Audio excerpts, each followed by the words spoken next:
നമസ്കാരം R P. നമസ്കാരം. ഇപ്പോൾ പശ്ചിമേഷ്യൻ യുദ്ധം ഒരു സമാധാന കരാറിലേക്ക് എത്തുകയായിരുന്നു. പക്ഷേ അത് എത്തുന്നതിന് വേണ്ട സാധ്യതകളൊന്നും ഒരുങ്ങുന്നില്ല എന്നുള്ളതാണ്. അതായത് പരസ്പരം സംസാരിക്കാൻ എല്ലാവരും തയ്യാറാണ്, പക്ഷേ അങ്ങോട്ടും ഇങ്ങോട്ടും വിട്ടുവീഴ്ചയ്ക്ക് തയ്യാറല്ല. ഇനി മധ്യസ്ഥത്തിന് നിൽക്കുന്ന പാകിസ്ഥാൻ ആയിക്കോട്ടെ, പാകിസ്ഥാൻ്റെ അസിം മുനീറിന് ട്രംപിനോ അല്ലെങ്കിൽ അമേരിക്കൻ ഇൻ്റലിജൻസിനോ പോലും വിശ്വാസമില്ലാത്ത സാഹചര്യം. എന്താണ് ഈ വിഷയത്തിൽ പറയാനുള്ളത്? തീർച്ചയായിട്ടും ഇപ്പോൾ ഒരു പുതിയ ഇതിനകത്തൊരു സംഭവവികാസം വന്നിട്ടുള്ളത്. ഇപ്പോൾ കഴിഞ്ഞ ഏതാനും മണിക്കൂറുകൾക്കുള്ളിൽ അമേരിക്കയിലെ നിരവധി മാധ്യമങ്ങൾ അത് റിപ്പോർട്ട് ചെയ്തിട്ടുണ്ട്. അത് അസിം മുനീറിനെ കുറിച്ചാണ്. അപ്പോൾ അസിം മുനീർ ആണല്ലോ ഈ ചർച്ചയുടെ ഒരു മധ്യസ്ഥൻ എന്നുള്ള നിലയിൽ അമേരിക്കയ്ക്കും ഇറാനും ഇടയിൽ ഓടിക്കൊണ്ടിരുന്നതും ട്രംപിൻ്റെ ദൂതനായി ഇറാനിൽ ചെന്ന് ഇറാൻ്റെ നേതാക്കന്മാരെ കണ്ടതുമൊക്കെ അസിം മുനീറാണ്. അപ്പോൾ പക്ഷേ അസിം മുനീറിനെ യാതൊരു കാരണവശാലും വിശ്വസിക്കരുത്. ട്രംപ് അസിം മുനീറിനെ വിശ്വസിക്കുന്നതിലൂടെ അമേരിക്കയ്ക്ക് വലിയ കൊടിയ നഷ്ടമുണ്ടാകും, ഭാവിയിൽ വലിയ പ്രത്യാഘാതങ്ങൾ ഉണ്ടാകുമെന്നാണ് അമേരിക്കൻ ഇൻ്റലിജൻസിനെ CIA അതേപോലെ ഇത്തരം യുദ്ധവുമായി ബന്ധപ്പെട്ട് ഇൻ്റലിജൻസൊക്കെ ശേഖരിക്കുന്ന അമേരിക്കയുടെ ചില വിഭാഗങ്ങളൊക്കെ ഉണ്ട്. അപ്പോൾ അവരെയും കോട്ട് ചെയ്തുകൊണ്ട് ഇപ്പോൾ അമേരിക്കൻ മാധ്യമങ്ങൾ റിപ്പോർട്ട് ചെയ്തിരിക്കുന്നത് അസിം മുനീർ ഒരു വലിയ തലവേദനയാണ്, വലിയ ബാധ്യതയാണ്, ഒരു കാരണവശാലും ട്രംപ് അസിം മുനീറിനെ വിശ്വസിക്കരുതെന്നാണ്. അപ്പോൾ ഇതിന് ഒന്ന് രണ്ട് കാരണങ്ങൾ ഈ റിപ്പോർട്ടിൽ പറയുന്നത്. ഒന്നാമത്തെ കാരണം പറയുന്നത് ടെഹ്റാനോടുള്ള ഇറാനോടുള്ള അസിം മുനീറിൻ്റെ വിധേയത്വമാണ്. അസിം മുനീറിന് വളരെ കൃത്യമായിട്ട് ഇസ്ലാമിക് റവല്യൂഷണറി ഗാർഡ്സ് കോപ്സ് ഇല്ലേ, IRGC, ഇവരുമായിട്ട്, അതായത് അവരുമായിട്ടും ഇറാൻ്റെ പട്ടാളവുമായിട്ടും ഇറാൻ്റെ ഇൻ്റലിജൻസ് മേധാവികളുമായിട്ടും രാഷ്ട്രീയ നേതൃത്വവുമായിട്ടൊക്കെ അസിം മുനീറിന് വലിയ വിധേയത്വമുണ്ട്, വലിയ ബന്ധങ്ങളുണ്ട്. ആ ബന്ധങ്ങൾ ഒരു സൗഹൃദ ബന്ധമല്ല, മറിച്ച് അല്പം ബിസിനസ് കാര്യങ്ങളും ഒക്കെ അതിനകത്ത് ഉൾപ്പെട്ടിട്ടുണ്ടെന്നാണ് അമേരിക്കൻ ഇൻ്റലിജൻസ് പറയുന്നത്. അതുകൊണ്ട് തന്നെ ഒരു മധ്യസ്ഥൻ എന്ന നിലയിൽ അമേരിക്കയ്ക്ക് പൂർണ്ണമായിട്ട് ഇയാളെ വിശ്വസിക്കാൻ പറ്റില്ല. ഇപ്പം ഈ പറയുന്നത് സത്യമാണ്. കാരണം 2016, 2017 കാലഘട്ടത്തിലാണെന്ന് തോന്നുന്നു ഈ Asim Munir director general of military intelligence ആയിരുന്നു, DGMI ആയിരുന്നു. അപ്പോൾ ആ സമയത്ത് ഇറാനുമായിട്ട് വലിയ ബന്ധങ്ങൾ ഉണ്ടാക്കിയെടുത്ത മനുഷ്യനാണ് അസിം മുനീർ. ഇപ്പോൾ ഇതിൽ തന്നെ ഇറാൻ്റെ 2 കമാൻഡേഴ്സ് ഉണ്ട്, വളരെ പ്രധാനപ്പെട്ട 2 കമാൻഡേഴ്സ്. ഈ 2 കമാൻഡേഴ്സും അമേരിക്കയുടെയും ഇസ്രായേലിൻ്റെയും ഒക്കെ ആക്രമണത്തിൽ കൊല്ലപ്പെട്ടവരാണ്. അത് ഖാസിം സുലൈമാനി, ഹുസൈൻ സുലൈമാനി എന്നൊക്കെ പറഞ്ഞു ഇവരുമായിട്ട് വളരെ അടുത്ത വ്യക്തിബന്ധമായിരുന്നു അസിം മുനീറിനുണ്ടായിരുന്നത്. അപ്പോൾ ഇത് പല ആൾക്കാരും പാകിസ്ഥാനിലെ തന്നെ രാഷ്ട്രീയ നേതൃത്വത്തിന് അല്പം ഈ കാര്യത്തിലൊരു അസ്വസ്ഥതയുണ്ട്. കാരണം പാകിസ്ഥാനിലെ ഒരു പട്ടാള മേധാവി ചെന്നിട്ട് ഇവരുമായിട്ട് ഇത്രയും അടുത്ത ബന്ധം ഉണ്ടാക്കി. ഇതേ അസിം മുനീർ തന്നെ അമേരിക്കയിൽ ചെന്നിട്ട് ട്രംപുമായിട്ടും വലിയ ബന്ധം ഉണ്ടാക്കിയിട്ടുണ്ട്. ഒരു നല്ല അഭിനേതാവാണ്, അവിടെയും ഇവിടെയും നിൽക്കാൻ പറ്റുന്ന ആളെന്നുള്ള നിലയിൽ. ശരിക്കും പറഞ്ഞു കഴിഞ്ഞാൽ അസിം മുനീറിൻ്റെ ജാതകം മാറ്റിക്കുറിച്ചത് കഴിഞ്ഞ വർഷത്തെ അമേരിക്കൻ സന്ദർശനമാണ്. അപ്പോൾ ട്രംപിനെ എങ്ങനെയോ പുള്ളി മലർത്തി അടിച്ചിട്ടുണ്ട്. അത് ശരിക്കും പറഞ്ഞു കഴിഞ്ഞാൽ പാകിസ്ഥാനിലെ ഏറ്റവും വിനീത വിധേയനായ ആളെന്നുള്ള നിലയിൽ സ്വയം ട്രംപിൻ്റെ മുമ്പിൽ അവതരിപ്പിച്ചുകൊണ്ട് തന്നെയാണ് അസിം മുനീറിന്. പിന്നെ ട്രംപാണെങ്കിൽ ഇത്തരം കാര്യങ്ങളിൽ ഒരുപക്ഷെ പെട്ടെന്ന് വീഴുന്ന ആളുമാണ്. അതുകൊണ്ടാണല്ലോ ഇത്തരം വിഷയങ്ങളൊക്കെ ഇന്ന് ഈ ലോകത്തുള്ളത്. നൊബേൽ പ്രൈസ് കിട്ടിയില്ല എന്നൊക്കെ പറഞ്ഞ് യുദ്ധം ഉണ്ടാക്കുക എന്നൊക്കെ പറഞ്ഞു കഴിഞ്ഞാൽ കേട്ടുകേഴ്വിയില്ലാത്ത കാര്യമാണ്. അപ്പോൾ ആ അർത്ഥത്തിൽ ട്രംപിനെ വീഴ്ത്താൻ സാധിച്ചിട്ടുണ്ട്. പക്ഷേ ട്രംപിന് അസിം മുനീറിനോട് ഇഷ്ടമുണ്ടാകും, പക്ഷേ അമേരിക്കൻ ഭരണകൂടത്തിന് അതേ ഇഷ്ടം ഉണ്ടാവണമെന്നില്ല. കാരണം ഭരണകൂടം എക്കാലത്തും നിലനിൽക്കേണ്ടതാണ്. അതുകൊണ്ട് അവർ വളരെ കൃത്യമായിട്ട് ഇദ്ദേഹത്തോടെ മുന്നറിയിപ്പ് കൊടുത്തിട്ടുണ്ട്. ട്രംപ് ഇനി അത് കേൾക്കുമോ എന്നുള്ളത് മറ്റൊരു വിഷയം. തീർച്ചയായിട്ടും ഈ വിഷയത്തിൽ അസിം മുനീറിനെ സംബന്ധിച്ചിടത്തോളം അസിം മുനീർ മാത്രമല്ല, നേരത്തെ ഉണ്ടായിരിക്കുന്ന എല്ലാ പാകിസ്ഥാനിലെ സൈനിക ഉദ്യോഗസ്ഥരും ബിസിനസ് താല്പര്യങ്ങളുള്ളവരാണ്.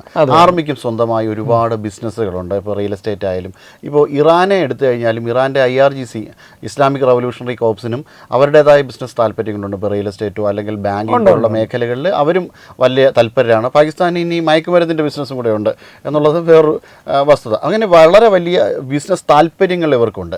അപ്പോൾ അതുകൊണ്ടൊക്കെ തന്നെ ഇവർക്ക് പലതരത്തിലുള്ള ബന്ധങ്ങൾ ഉണ്ടാക്കിയെടുക്കുവാനായിട്ട് കഴിഞ്ഞിട്ട് തീർച്ചയായിട്ടും അത് പലതും സംശയാസ്പദവുമാണ്. അമേരിക്ക സംശയിക്കുന്നതിൽ അത് യാഥാർത്ഥ്യവുമുണ്ട്. പക്ഷേ അങ്ങനെയാണെങ്കിൽ ഈ പറഞ്ഞ പോലെ ഈ പാകിസ്ഥാനെ ഈ ചർച്ചയ്ക്ക് ഉൾപ്പെടുത്താതിരിക്കുകയാണ് ഇവർ വേണ്ടത്.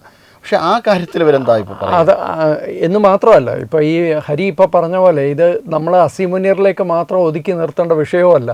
അസീം മുനീറിനെ വിശ്വസിക്കാത്തതുപോലെ തന്നെ അമേരിക്കൻ ഭരണകൂടത്തിന് പാകിസ്ഥാൻ ഭരണകൂടത്തെ തന്നെ വിശ്വാസമില്ല.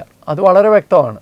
കാരണം പാകിസ്ഥാന് അമേരിക്കക്കാർക്ക് വളരെ വ്യക്തമായിട്ടറിയാം അവരുടെ ചരിത്രത്തിലെ ഏറ്റവും വലിയ ഭീകരാക്രമണം 26/11 ഉണ്ടാക്കിയ ഒസാമ ബിൻ ലാദനെ അവസാനം എവിടെ നിന്നാണ് പിടിച്ചത്? പാകിസ്ഥാൻ പട്ടാളത്തിൻ്റെ തൊട്ട അയൽപക്കത്തു നിന്ന്, അതായത് തൊട്ടടുത്ത കെട്ടിടത്തിൽ നിന്നാണ് പിടിച്ചത്. 1 കിലോമീറ്റർ വ്യത്യാസം പോലും ഇല്ല പാകിസ്ഥാനിലെ ക്യാമ്പിൽ നിന്ന്. ഒരു അബോട്ടാബാദിലെ പാകിസ്ഥാൻ താവളത്തിൽ നിന്ന് 1 കിലോമീറ്റർ അപ്പുറത്തുള്ള ഒരു കെട്ടിടത്തിൽ നിന്നാണ് ഒസാമ ബിൻ ലാദനെ പിടികൂടുകയും കൊന്നുകളയുകയും ഒക്കെ ചെയ്തത്. അപ്പോൾ രണ്ടിടത്തും 2 വള്ളത്തേലും കാലി ചവിട്ടി നിൽക്കുന്നതാണ് എന്ന് വളരെ കൃത്യമായിട്ട് അമേരിക്കൻ ഭരണകൂടത്തിന് അറിയാം, ട്രംപിനും അറിയാം. പക്ഷേ ട്രംപിനും ഈ യുദ്ധത്തിൽ ചെന്ന് വീണതാണ്. ഇനിയും പുറമോട്ട് പോകണമെങ്കിൽ പാകിസ്ഥാൻ പോലെ ഒരു അടിമ രാജ്യം അയാളോടൊപ്പം അവർക്കും ആവശ്യമുണ്ട്. ഇതെല്ലാവരും അവരവരുടെ സ്ഥാനം ഒന്ന് പിടിച്ചു നിർത്താനും ഞാൻ നാണക്കേടില്ലാതെ ഈ ക്രൈസിസിൽ നിന്ന് രക്ഷപ്പെട്ടു എന്ന് കാണിക്കാനുമാണ് ശ്രമിക്കുന്നത്. ഇറാനും അത് തന്നെയാണ് ശ്രമിക്കുന്നത്. ഇത് ഒരു മൂന്ന് ദിശയിൽ ഒരു ത്രികോണത്തിൻ്റെ 3 വശങ്ങളിലേക്ക് ഒരു സ്ഥാനം പിടിച്ചിരിക്കുന്നു എന്ന പോലെയാണ് ഇവർ ഇരിക്കുന്നത്. ഇപ്പോൾ ഇറാനെ സംബന്ധിച്ചിടത്തോളം ഇറാൻ വിട്ടുവീഴ്ചയ്ക്ക് തയ്യാറല്ല. ഇറാൻ 2015 എന്താണോ പറഞ്ഞത് ആ കാര്യത്തിൽ തന്നെ ഉറപ്പിച്ച് നിൽക്കുകയാണ്. കാരണം 300 കിലോഗ്രാമോളം യുറേനിയം ഞങ്ങൾക്ക് അവിടെ സൂക്ഷിക്കാൻ പറ്റണം. 3.6% ഈ ആണവ ശേഖരത്തിൻ്റെ സമ്പുഷ്ടീകരണം ഇറാൻ കാത്തു സൂക്ഷിക്കേണ്ടതുണ്ട്. 3.6%. ഇനി അതോടൊപ്പം തന്നെ മറ്റ് ബാലിസ്റ്റിക് മിസൈൽ പരീക്ഷണങ്ങളെ ഒന്നും അമേരിക്ക ഹർട്ട് ചെയ്യാൻ പാടില്ല. ഇങ്ങനെ പലതരത്തിലുള്ള താല്പര്യങ്ങളാണ് ഇറാനെ സംബന്ധിച്ചിടത്തോളം. ഇനി ഇതെല്ലാം സാറ്റിസ്ഫൈ ചെയ്ത് കൊടുത്തു കഴിഞ്ഞ് കഴിഞ്ഞാൽ തീർച്ചയായിട്ടും അമേരിക്കയ്ക്ക് അവരുടെ സാമ്പത്തികപരമായിട്ടുള്ള ഉപരോധങ്ങളെല്ലാം അവസാനിപ്പിക്കുകയും വേണം. പക്ഷേ ഇതിന് തയ്യാറല്ല അമേരിക്കയും. അമേരിക്ക പറയുന്നത് പൂർണ്ണമായും ഇറാൻ്റെ യുറേനിയം സമ്പുഷ്ടീകരണം ഇറാൻ ഒരു കാരണവശാലും അത് സമ്മതിക്കുമെന്ന് എനിക്ക് തോന്നുന്നില്ല. അപ്പോൾ ഈ പാകിസ്ഥാൻ്റെ മധ്യസ്ഥത തന്നെ ഇങ്ങനെ ഒരു സിറ്റുവേഷനിലാണ് കൂടുതൽ പ്രസക്തം. കാരണം എന്ന് വെച്ച് കഴിഞ്ഞാൽ എങ്ങോട്ട് വേണേലും പിടിച്ച് വളയ്ക്കാവുന്ന രീതിയിലുള്ള ഒരു മധ്യസ്ഥനാണ് പാകിസ്ഥാൻ. ഒരിക്കലും ഒരു മധ്യസ്ഥൻ, അതും ഇതുപോലെയുള്ള അന്താരാഷ്ട്ര വിഷയങ്ങളിലെ ഒരു മധ്യസ്ഥ ചർച്ചയ്ക്ക് നിൽക്കുന്ന ഒരു രാജ്യം ഒരിക്കലും ഇങ്ങനെ ഒരു രാജ്യമാവില്ല. അവിടെയാണോ കൂറ്, ഇവിടെയാണോ കൂറ്, രണ്ടിടത്തും കൂറുണ്ടോ, രണ്ടിടത്തും കൂറില്ലേ, ഇതൊന്നും അറിയാൻ വയ്യാത്ത ഒരു രാജ്യമാണ്. ഇന്ത്യ ഉൾപ്പെടെയുള്ള രാജ്യങ്ങൾ ഈ ഒരു മധ്യസ്ഥ ശ്രമത്തിൽ അല്ലെങ്കിൽ മധ്യസ്ഥരാവാൻ തയ്യാറാവാതിരിക്കുന്നത് ഈ പശ്ചാത്തലത്തിൽ നിന്നാണ്. കാരണം ഇരു കൂട്ടരും ഇതിനകത്തൊരു മീറ്റിംഗ് പോയിന്റിലെത്താനുള്ള സാധ്യത ഇപ്പോഴത്തെ അവസ്ഥയിൽ വളരെ കുറവാണ്. ഇപ്പോൾ നമ്മൾ മനസ്സിലാക്കുന്നതനുസരിച്ച് ചർച്ച പോലും അനിശ്ചിതത്വം ഉണ്ട് ചർച്ചയുടെ കാര്യത്തിൽ. അമേരിക്ക പറയുന്നത് ഞങ്ങൾ പാകിസ്ഥാനിലേക്ക് പോകുന്നില്ല എന്നാണ്. ഇറാനും പറയുന്നു ഞങ്ങളും പാകിസ്ഥാനിലേക്ക് പോകുന്നില്ല എന്ന്. പിന്നെ എവിടെയാണ് ചർച്ച നടക്കുക? അത് ദൈവത്തിനറിയാം. ഇത് ഇസ്രായേലാണ് ഇതിൽ വളരെ കൃത്യമായിട്ടൊരു തീരുമാനമെടുത്തത്. ആദ്യം തന്നെ ഇസ്രായേൽ പറഞ്ഞിട്ടുണ്ട് ഈ ഭീകര രാജ്യവുമായിട്ട് ഞങ്ങൾ ഒരു കാരണവശാലും ചർച്ചയ്ക്കില്ല. ആദ്യം പീസ് ബോർഡിലേക്ക് ഈ പാകിസ്ഥാനെ കൊണ്ടുവന്നപ്പോഴേ ഇസ്രായേൽ പറഞ്ഞു ഈ പീസ് ബോർഡിൽ ഇവരെ കൊണ്ടുവരുന്നതല്ല, കാരണം ഹമാസുമായി നേരിട്ട് ബന്ധമുള്ള ഭീകരവാദികളാണ്. തീർച്ചയായിട്ടും. അപ്പോൾ അത്തരമൊരു കാര്യത്തിൽ ഇവരെ അതുകൊണ്ടാണ് ഞാൻ പറഞ്ഞത് വളരെ കൃത്യമായിട്ട് ആർക്കും താല്പര്യമില്ല. ട്രംപിൻ്റെ മാത്രം താല്പര്യമാണ് പാകിസ്ഥാനെ കൊണ്ടുവരിക. ഇപ്പോൾ ട്രംപിന് സ്വന്തം ഭരണകൂടത്തിൽ നിന്ന് തന്നെ മുന്നറിയിപ്പ് ലഭിച്ചിരിക്കുകയാണ് പാകിസ്ഥാനെ വിശ്വസിക്കരുത് എന്നുള്ളത്.